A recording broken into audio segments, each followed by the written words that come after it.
When you're talking about Trump and naive and all that other stuff, bro, you believed in Russia hoax for 3 years with no proof. $35,000 paid by Hillary Clinton, you believed in it. And tens of millions of people believed in it because of selective hearing, because you couldn't stand one guy. No, because of the media. So, well, but that's also a form of being naive. Did you fall for the Russia hoax? Are you tired of the left's selective outrage and intolerance? In this episode, we're diving deep into the issues Patrick Bet-David recently dissected, tackling the dangers of political naivety, questioning election integrity, and exposing the hypocrisy of the woke left. We're bringing the strong coffee to the conversation, so grab your mug and let's get real. If the 6-3 Supreme Court came down and said, by the way, we've looked at everything, Joe Biden is the winner of the 2020 election, you still wouldn't believe him. Look, let me tell you one thing. Because you're living my truth. Hold on, your no. Let me tell you not one thing. When the you come, truth. okay, you got to remember. Outside of Pat, and I don't want to make judgments on anybody else. I lived in another country. I've seen corruption at its core. I've lived in it. So like, it's very different when you live in a country where, like, I'm going to give you an example. The one that's president right now, he ran against another guy 2 elections ago, and they stole it from him. And as a matter, even during, it's crazy. His name is AMLO. You're talking about in Mexico? In Mexico. Yeah. The current president of Mexico, during our election, said something's wrong. They had already stolen an election from him. The guy sat there from a different country, looked at everything, and said, that election is rigged. When a person has had a stolen election, he's been running president many times, and finally the president now sits back and says, bro, that's bullshit.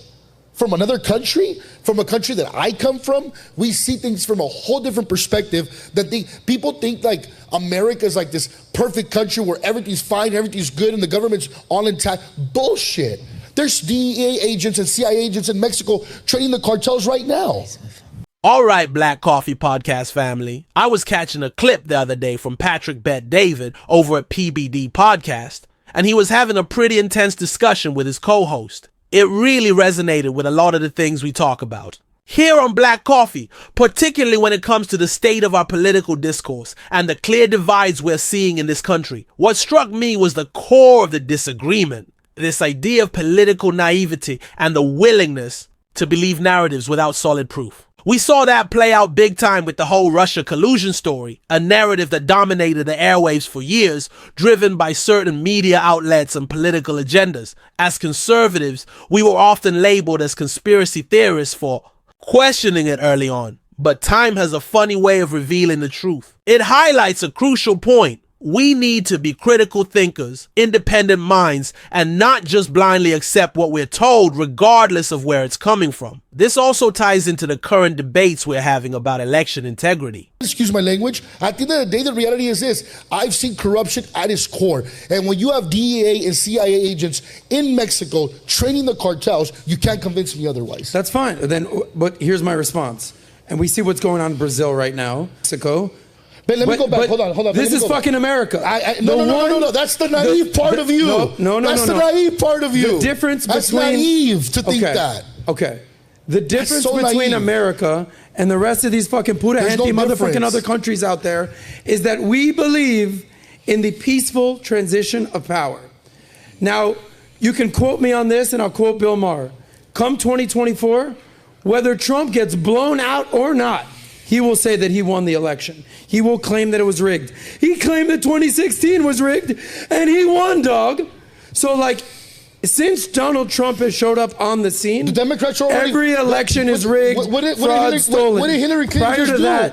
Prior to that, you know who had the biggest? Hillary Clinton just came out, 2024 is going to be stolen. It's 2 years from now. I'm not even worried about it. Now, I'm not going to rehash the specifics of 2020 here, but the underlying principle remains. Trust in our electoral process is fundamental to a functioning republic. When that trust is eroded, regardless of the reasons, it creates instability and division. We need transparent and secure elections that every American can have confidence in. That's not about denying outcomes. It's about ensuring the process itself is beyond reproach. And frankly, the pushback against even discussing these issues with open minds is concerning. It feels like certain voices are more interested in maintaining a particular narrative than ensuring the integrity of our democratic institutions. PBD's discussion also touched on this idea of selective tolerance and the way different sides treat those who disagree with them.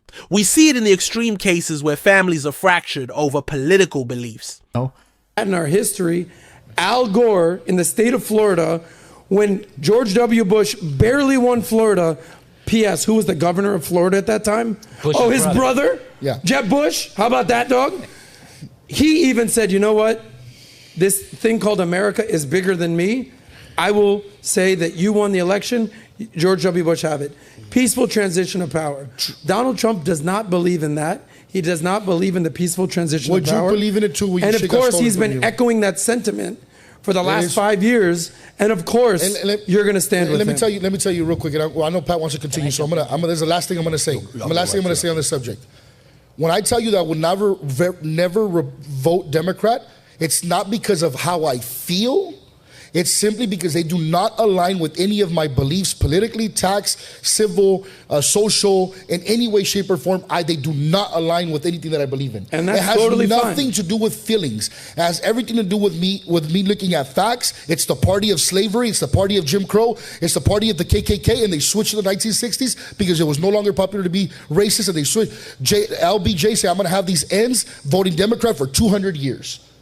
So they just switch tactics. As conservatives, we often pride ourselves on our big tent approach. We have diverse viewpoints within our own party, and while we may have strong convictions, there's generally a willingness to engage with differing opinions, even if we ultimately disagree. This isn't always reciprocated. The level of animosity and outright dismissal directed at conservatives in certain circles is palpable. It's a form of intellectual tribalism that actively shuts down constructive dialogue and pushes us further apart. And let's be clear, this isn't a new phenomenon. The sources allude to the historical context of political maneuvering and the evolution of party platforms. Understanding our history, the good and the bad, is crucial. The Democrat Party, as was mentioned, has a history that many modern Democrats would rather forget. While political affiliations shift over time, understanding these historical roots can provide valuable context to current political dynamics.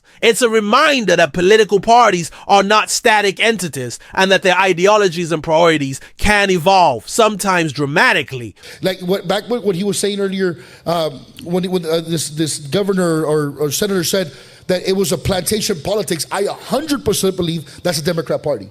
So therefore, I cannot vote or even fathom the idea of voting for something that I know does not align with what I believe in and the history of the party and who they have been and what they represent and how they destroy everything. The 10 worst cities in the country are run by Democrats. It's so easy to be a Democrat in a Republican state.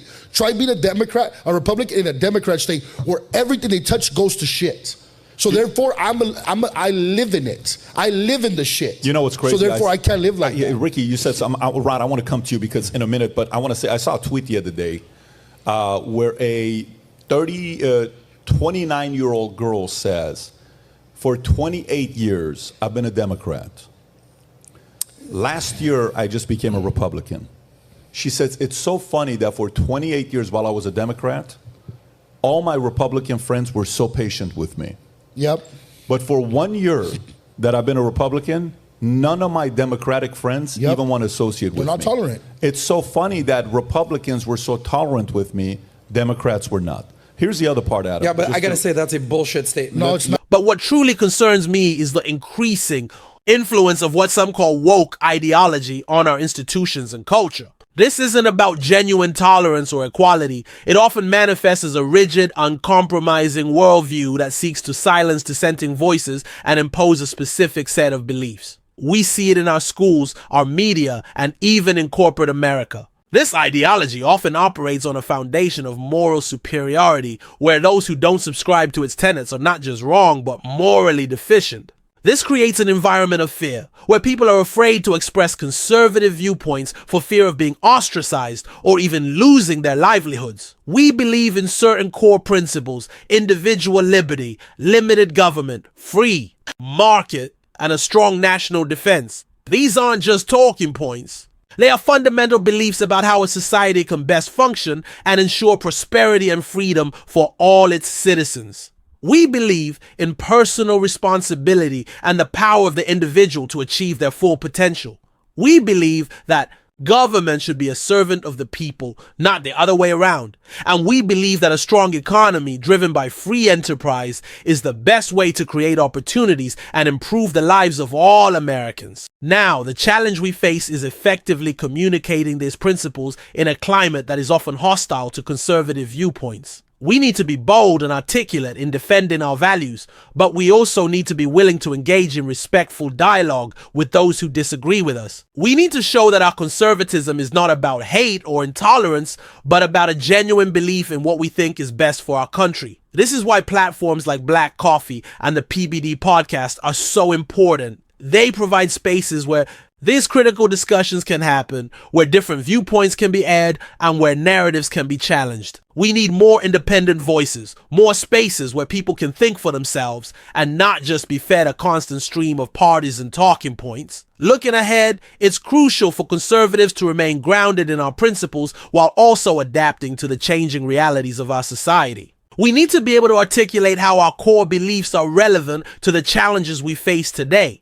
Whether it's the economy, national security, or the cultural battles that are shaping our nation's future, we can't afford to be complacent or to shy away from difficult conversations. Ultimately, the strength of our nation lies in the diversity of thought and the ability to engage in civil discourse. While we may have deep disagreements, we are all Americans, and we all have a stake in the future of this country. As conservative Republicans, we believe that our principles offer the best path forward for a prosperous and free America. We will continue to stand firm in our convictions, to speak the truth as we see it, and to work towards a future where individual liberty and limited government are once again the guiding principles of our nation. Thanks for tuning in to Black Coffee Podcast. Keep the conversation going in the comments, and we'll catch you next time. Stay caffeinated and stay informed.